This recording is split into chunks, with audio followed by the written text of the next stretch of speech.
What separates the wheat from the chaff is a good leader. One of the aspects is they're not knee jerking, right? They have a steady hand. I knew that wherever the industry went, wherever the market went, if I had a group of collaborative problem solvers, we could solve anything. Entry music. Da, da, da, da, da, da, da, da, da, da. It's the Bob and Josh Show. In today's episode, we're going to talk about the stress that hype creates for leaders. And my friends, we are in maximum hype mode in the AI space, and we are seeing it stress leaders. And for those of you that are out there that are getting pressure from all different directions, I get it. It's hard, but that doesn't mean you can't stop being a great leader.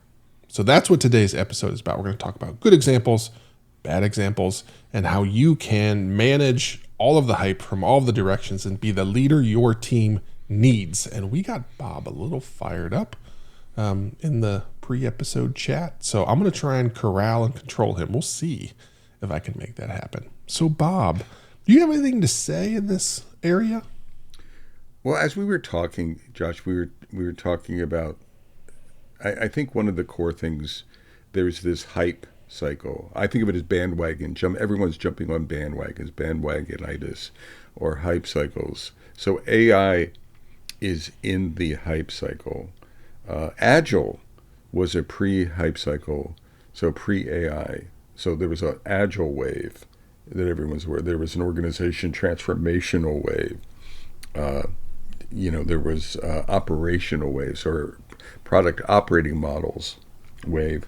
And then AI actually became like a cherry on top of that wave or those waves. And we're in the middle of that now. Mm. If you look on LinkedIn, and we talked about this in an episode maybe a year or so ago, or whatever, it was just bugging me. Everyone's an expert.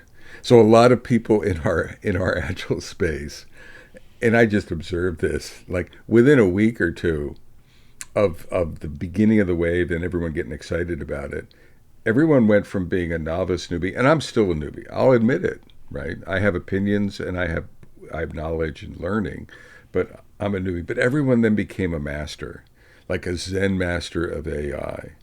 And then they were providing all of this advice. Jürgen Apello is one of those folks that you can see that he evolved that way. I think he knows what he's talking about mostly, but he's jumped on that bandwagon and people are coining terms like Jürgen's solopreneurs, solar entrepreneurship, and then everyone's guiding their own ship and things like that. And then AI augments that and driving on it. So I think that's still happening where who knows, where is your oracle of truth? Where is your oracle of soundness? And I don't think they exist. Or if they exist, they get lost in the noise. Josh, to your credit, now that I think about it, you've tried to be an oracle of truth, but with experimentation, mm-hmm. right, with Claude Code. Right. Not in a braggadocious way. I love I'm putting words in your mouth, and you maybe can speak to it, but I think you're like, I want to learn it before I talk about it. Yeah. I want to know what I'm talking about. I want to practice. I want to build some apps. I mean, I love that. And it's not about, yes, I'm going to publish it. And then to your credit, you know what? People were like pooping on you. Yeah. Right? They were Yeah. pooping on you, and you were balanced, and you didn't poop back. You were just, this is what I did. You handled yourself really well. And the reason I bring that up, I think that's an exception. Not just because I know you. If I didn't even know you and I saw the interactions, I would be like, there's someone who's trying to, sort of not deflate the hype, but navigate through the hype, right? And to actually add value.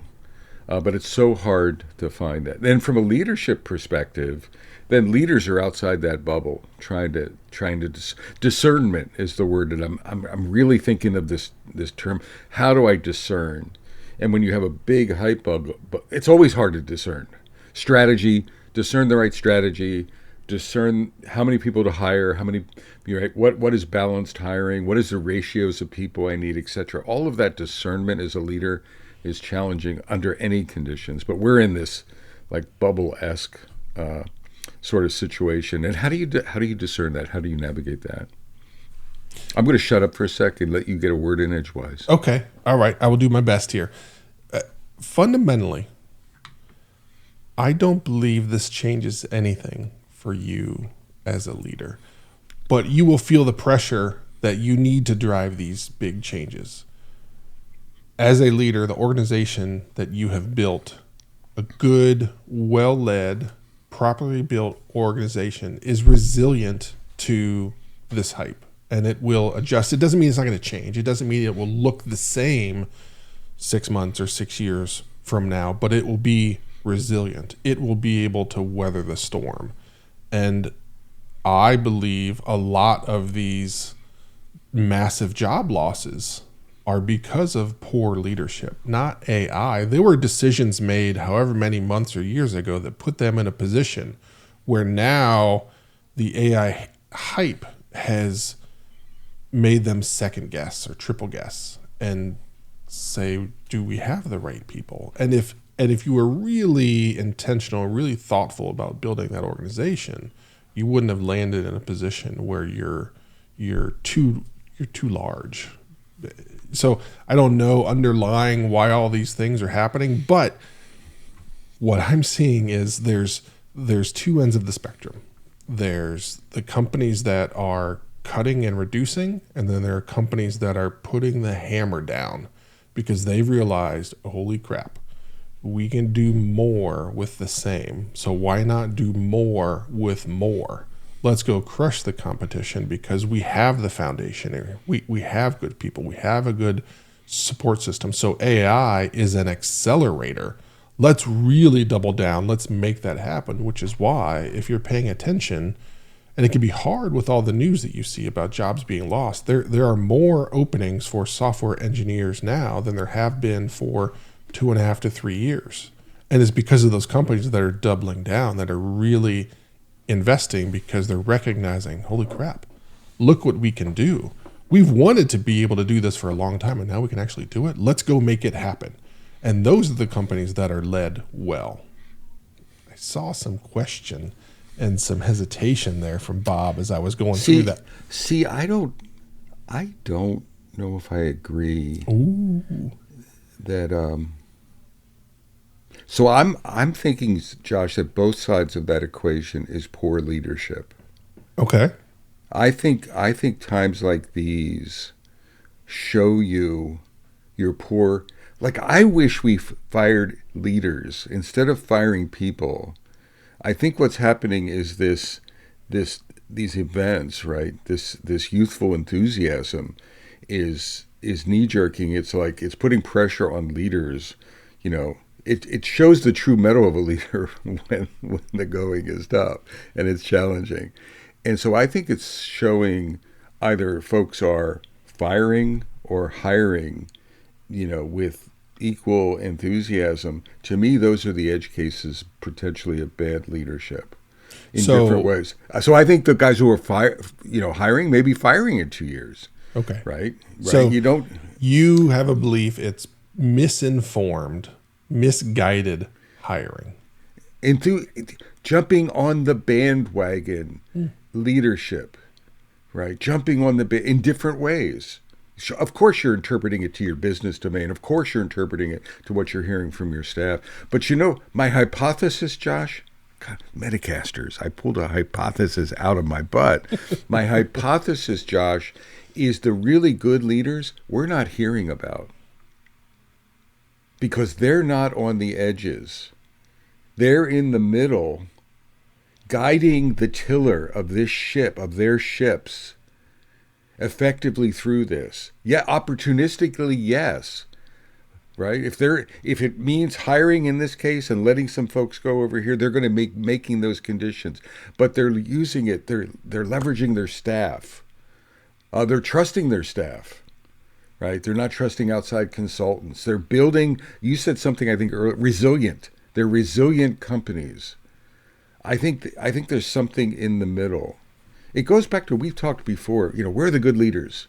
Is it 80% of the leaders are good leaders? 90%? I'd say no.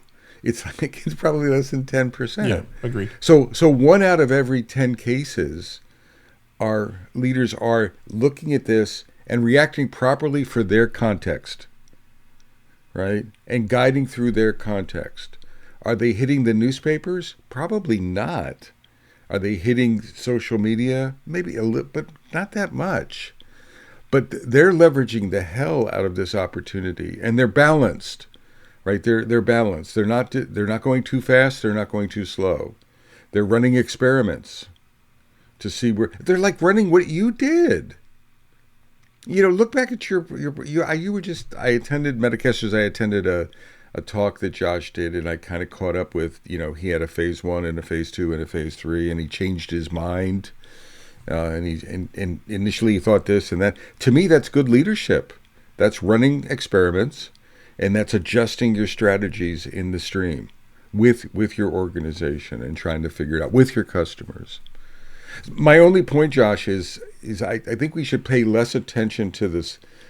And well, we're going to always pay attention to the periphery, but I think we should also acknowledge that and it's going to be hard to find them because they're not flamboyant.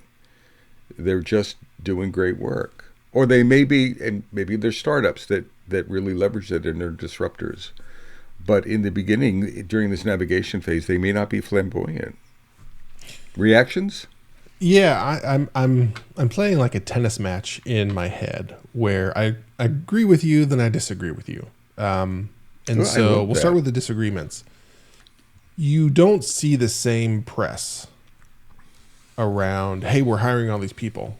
It's actually a thread that you have to pull by digging out in various things. And there's people like Lenny in his newsletter where he was doing research in the product management space.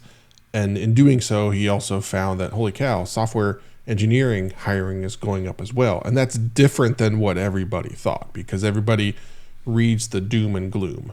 So while I agree with you that very well-led organizations that are resilient will weather a storm because they know who they are. They've established an identity. This is who we are. This is how we win. We still pay attention to everything that's happening and we fold it in, but it's an intentional folding. It's not a reactive folding. So guess where I'm going to go? Think about sports teams. You have the great sports teams that are like, how Alabama is going to show up every day. How Georgia football team is going to show up every day. How Duke basketball is going to show up every day. What you're going to get. Yes, there's all these trends happening across the industry and various teams, but the real consistent leaders and winners have an identity. Yes, they adopt new things as they happen, but they do it with thoughtfulness and intention. And so there's that, to Bob's point, there's the 10% of really exceptional organizations that are just doing their thing and chugging along, and they might be investing more, but you're not going to see or hear about it, to Bob's point. So yes, I think there's that steady, this is who we are, this is what we do, but also the really good organizations, when they find a way to be better, they find a way to maximize that being better. Absolutely. Yeah. But 5 years ago, 10 years ago, and today, it's not bandwagon based. Right. It's a part of their culture. I'm going to use Apple. I don't know what the stock price of Apple, and I'm not putting Apple up as an exemplar. They have issues, but when it comes to innovation, in general, over time, right, the product quality, right. I just bought a new MacBook Pro, and the installation just the way they put their boxes together. Did you ever get the way their packaging is thoughtful? Yeah. Who the hell does thoughtful packaging? It's design. They design their freaking packaging. And it makes them an exception. It just stands out, at least if you're observing it. So that's a consistent thing, is all I'm saying, and effective leadership. IBM, there was a point where IBM was cutting people. Now IBM developers. Now IBM has swung back to hiring developers.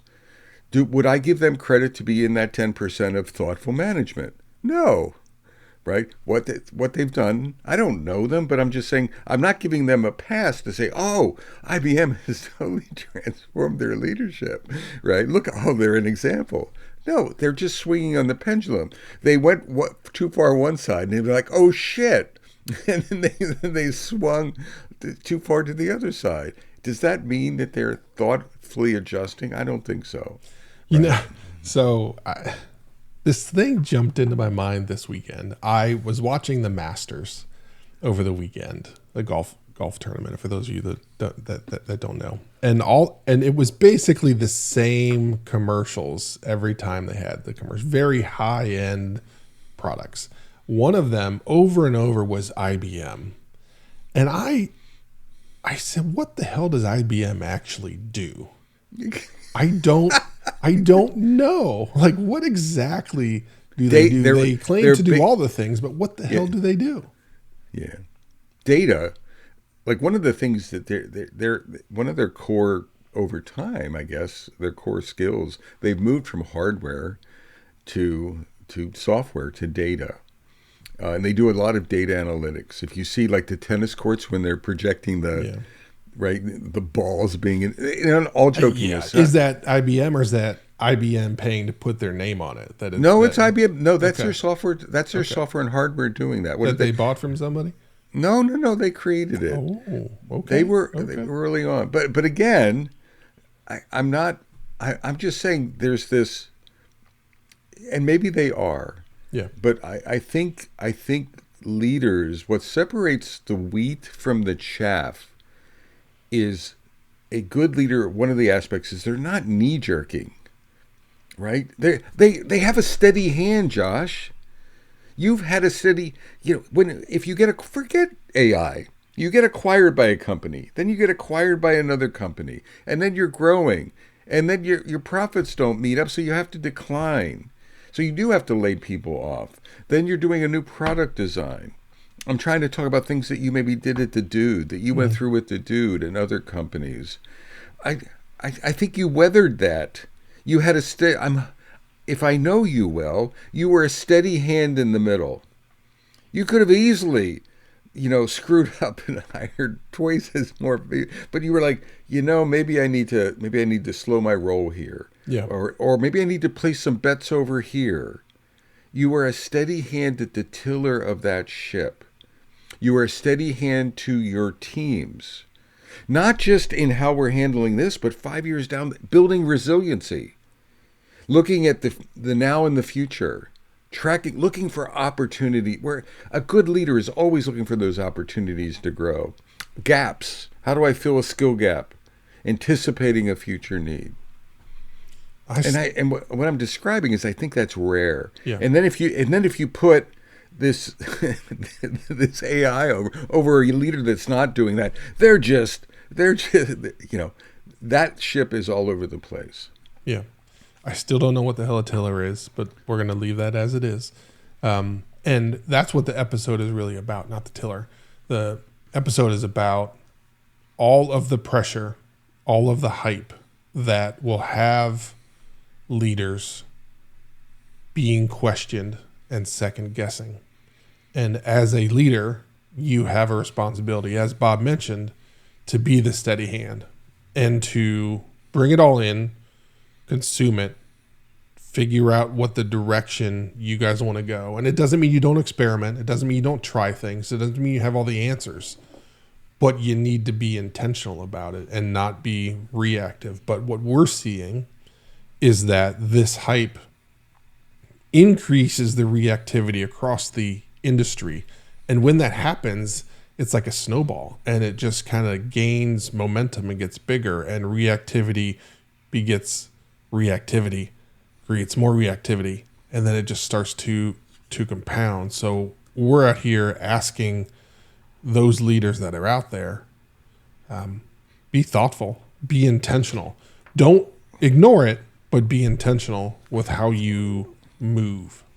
The other thing, what is it? Snap? Yeah. Laid off 1,000. What was it? 1,000 people this morning, or 16? I think 1,000 people, or six, and or 16% of their workforce. This morning was an announcement, one of these rolling announcements that's coming up, and it was under the banner of AI efficiency. And so that may not have been the truth. The leaders may have been making stuff up, but the public headline was these are AI generated efficiency reductions, and then the stock price went up, n percent, 25% or something like that. And to me, that's a tiller. You're moving the tiller, but to me, that's very, as a leader, that's short sighted, right? Like, why did you, if you overhired so much, why did you do that? Why were you jerking the tiller around there? And should you be jerking the tiller around to the market dynamics? There are people in our country, you can see them, even in our political system, where they time announcements to influence the stock market in specific ways. We've seen that. They will remain nameless, Metacasters, but it's almost manipulative the way they're, oh, if I do this, the board gets happy and the market gets happy. And then if I do this, oh, they even get happier and I get a better bonus. I would argue that's not good leadership in the sense that I'm talking about. Because yes, you want to be looking short term like that. Yes, you want to be finance or board based, but I also want to be looking at what's the disruption to my people. I've built staff, I've built skills, I've got, I have a connection, relationships built with those folks, and when will I need them in the future to develop new ideas? Are people just fungible? That deals with people like they're objects. I don't. I look at them as they're skilled humans. And I want to be looking short term. I'm not. If I needed to cut 1,000, I would, but I wouldn't be doing it with just a short term mindset. I'd be doing it with a steadier hand at the tiller, and probably not making that decision. Yeah, when I think about what would build a resilient organization, some of the characteristics that I think of is that, number one, you've hired with intent. I have always been more in the hiring generalists than specific targeted experts, because that expertise could blow away one day when a new technology comes away. So I have always looked for what I label as collaborative problem solvers, because I knew that wherever the industry went, wherever the market went, if I had a group of collaborative problem solvers, we could solve anything. Exactly. So as I build my organization, I shape it like that, so that there is no industry shakeup that's going to shake us up, because we're going to figure it out. The other part of that is making sure that you as a leader provide the context and clarity to your teams to be able to solve the problems that are necessary, as opposed to the very spoon-fed teams where they only know what the next thing they're going to build is. So they're very reactive. They don't have the clarity. They are not able to drive change within your organization, within your product, because maybe you think you're sheltering them or you're protecting them, but you're actually doing the wrong thing. You are putting them at arm's length where they don't have a capability or capacity to make the difference that they can, because you're not empowering them. So that's how I build organizations, and that's how I believe resilient organizations are built, because I've never wanted to be in the position where I've had to cut people. So I've always invested very heavily in all those ways. Also, forget having to cut people. That's how we've built the best products, because we've had people that could solve whatever the problem is in front of them. And so when I think about leaders, you need to start thinking about building your organizations like that. And if you're not, there will be a change that comes along someday. AI might be it, or whatever happens in 2030 might be it, or 2035, or who knows what it is, right? But change is going to happen, and you need to build a resilient organization. And you as a leader have to be resilient and have to understand what's going on and make thoughtful decisions about who we are and where we're going. Well, I think part of it is also defending your team and defending the organization you built. And I'll use defending, but like Josh, I've hung out with you enough in the trenches in your companies to know like the rigor you put into hiring. Mm-hmm. So you don't just you hire a certain type like a balanced or a collaborator. You hire great people. They're great people. Right. When I've visited your teams, I look around. They're not perfect. There's a curve of performance. But when I look around, I'm like, I mean, I've been in your teams. I'm like, this is not, sort of a curve where there's underperformer. This is a high performing team in general. They're flexible, they have resilience, etc. It's taking care to build them. It's not a scaling issue, Metacasters. I can build that at a small scale, I can build that at a big scale. Right? It's how we envision building our team. If you take so I think good leaders do that. So then it's like, to cut it would be like cutting your arm off. Right. It's like, right. It's like I would rather cut my arm off than cut this team. Not because I'm afraid of the team. It's because of the potential of the team to be adaptive. If you've done your freaking job as a leader, this is not pie in this. This is what you build. This is how you build. This is servant leadership.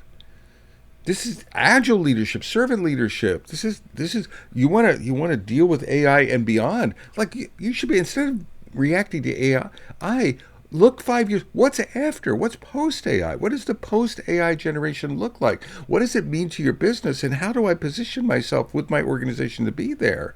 And what kind of people do I line up? We don't just, they're not cattle or chattel. Right? And that's the deal. This is separating. So wheat from chaff. Do you want to be a chaff leader? And there's a lot of them out there.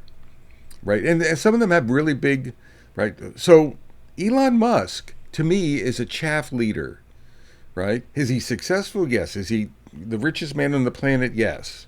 Does he have 8,000 kids? Yes. He whatever, he's Elon Musk, but he's not what I'm talking about. I don't think he thinks in those terms. So that's a chaff leader.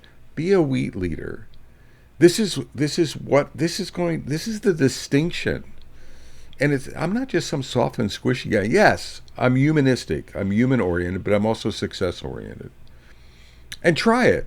So run the damned experiment, right? Run the experiment. Run it with a team. And don't just take our word for it, but really, really build that, invest that, envision that. Do your part to set the ecosystem for a team like that. And then step back for the magic. So I've got an example to wrap up. Thank you, Josh. The other podcast that I host, I was interviewing guests or future guests, and I was speaking with this technology leader that works in a law firm, and there are tools that are out there that are, so like Harvey.ai is the law AI, and their valuation is crazy. And I said, well, how are you guys using it? It's like, well, the problem is that if we use that, we end up looking like everybody else. So what they're doing is they're investing heavily in hiring AI engineers, not AI enabled engineers, but engineers to build AI specifically for their own IP, for their own tooling to separate themselves. So they look at this as, oh my gosh, there's so many different things we can do. We're a law firm, but we're investing in our software organization because we're using it to be different. Whereas everybody else is using those tools to be the same. They don't know they're being the same, but because they're all adopting the same tools, they're all getting the same answers, the same thing. So they have realized through experimentation and research of the ROI is massive for us. Going back to the business driven, the ROI is massive for us to build something that differentiates us. Yes, it's expensive. The difference we make in our industry, the difference we make for our customers, how we can more effectively serve them, how we can more quickly serve them, makes them happy, helps them get in and out of the courtroom faster with spending less money for us, which is counterintuitive, but they end up getting more customers. And so that was a pretty impressive approach to the hype cycle of they didn't jump on the bandwagon of, oh, let's use the same tool that everybody else has. Like, okay, so let's experiment with that. But wait a minute, if we go this way and build our own thing, we differentiate ourselves, and it's proven to work really well for them. So I found that to be a pretty good example of people of a wheat leader that using that same label. I think there's two metaphors I'd like us to leave with the Metacasters today. You're leaving with one, is this notion of wheat versus chaff, and really it's characterizing that minority of leadership and what is the characteristics of that. Consider that your North Star to some degree of where you want to be going, and that's doing your job as well. It's team building, it's being a vision oriented leader, it's being a mentor, all of those things around that. The other, and I was thinking of another, what was the other metaphor I had? Oh, tiller. There was, if anyone ever heard of Cat Stevens, Cat Stevens is a singer, and he had an album called Tea and the Tiller Man. And the Tiller Man is on the tiller of a boat. And the tiller is at the back of the boat. It's that rudder at the back of the boat. If it's a canoe or something, not an ocean liner, but smaller boats, fishing boats, many of them Viking boats. They had someone on the tiller to guide the boat, and you wanted a steady hand. If a storm was coming in from the right, you didn't want to necessarily overcompensate. You wanted to be sensing the ocean. You wanted to be sensing the boat's performance. You wanted to be sensing the weather. You wanted to be sensing the proximity to the land. You were sensing a lot of stuff, and you were being a steady hand on the tiller. So I would say be the wheat and be a steady tillerman. And those are two metaphors to really consider in your leadership context. Okay. So from beautiful downtown Cary, North Carolina, and beautiful downtown Fuquay Arena, North Carolina, I am Bob the Tillerman Galen. and I'm Josh. I call it a Rudder Anderson. Shake and bake. Take care, y'all. I call it a rudder. Damn it.